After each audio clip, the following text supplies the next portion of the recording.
Hello, everyone. Welcome back to my channel. I hope everyone is having a wonderful day. Before starting the video, please subscribe and keep watching for more detailed videos. We often think of heroism as something that happens on a grand scale, on battlefields, in daring feats, in orchestrated rescues. But sometimes, it arrives unexpectedly, in the margins of everyday life. That morning for Andrew Walker and his wife Cassandra began in such a quiet place, with coffee, binoculars, and a casual moment of curiosity. They had driven their sons to school. Returning, they settled into a usual routine. The air cool, the sea's horizon stretching beyond, and the binoculars resting beside them. They often spent a few minutes just scanning the shoreline, watching currents and glints, listening to the calls of birds. And then Cassandra, peering through the lenses, saw something that didn't belong. She whispered quietly, "I see something flopping." It was faint, irregular, a silhouette against the mudflats. She couldn't tell whether it was a dolphin, a whale, or a creature trapped beyond hope. She stepped forward, joined by neighbors from the nearby bird sanctuary who had also seen the disturbance. A few minutes later, she called Andrew. Her voice was steady but urgent. "Move your car out of the driveway," she said. "The rescue team is coming. They'll need space to park." By then, the Vancouver Aquarium's marine mammal rescue team was on its way. Andrew asked if they needed help. He was told, "These things are heavy. If you can bring extra hands, bring them." He and Cassandra slipped into their boots, stepped onto the soggy shoreline, and joined the effort. When they reached the scene, the dolphin was small, silvery, unnatural in this shallow stretch. It bore scratch marks along its back.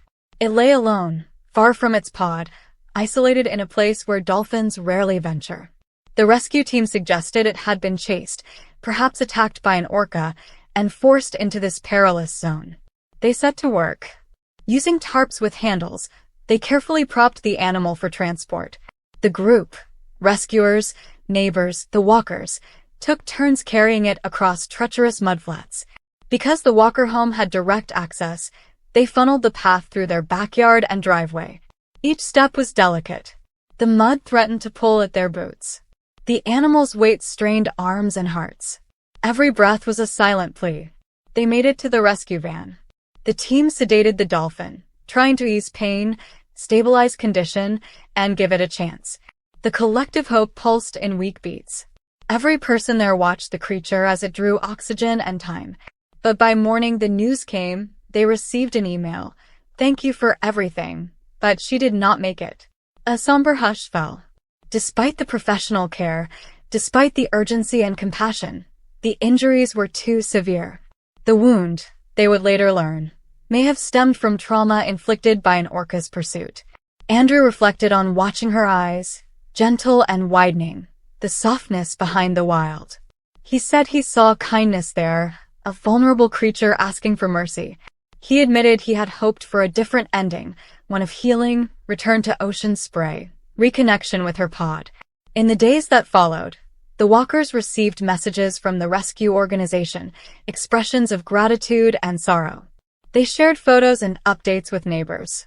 While the outcome was heartbreaking, the experience deepened bonds. They got to know neighbors better, people who had quietly cared about that shoreline for years. This wasn't a Hollywood script. There were no cameras, no stunts, no assurances of triumph.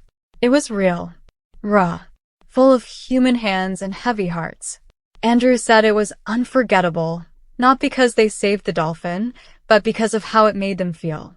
The weight of failure, the burden of compassion, and the awareness that life honors no promises. He spoke of the innocence of that creature's gaze, of the vulnerability so exposed when separated from pod and safety.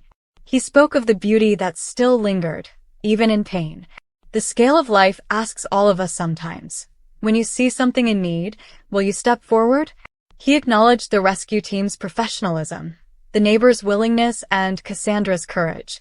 He asked that these stories not just be about heartbreak, but about action. To notice, to respond, to respect. Sometimes, our routines blind us. We drive by shores, overlook the swirl of tides, the shapes in the mud. But what if, just once, we peered longer? What if we listen more?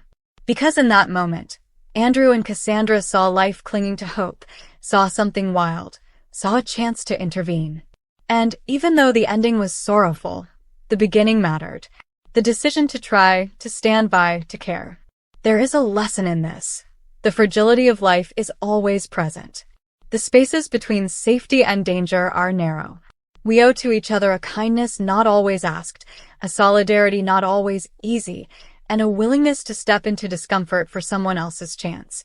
That morning, Andrew Walker didn't play a scripted hero. He lived alone.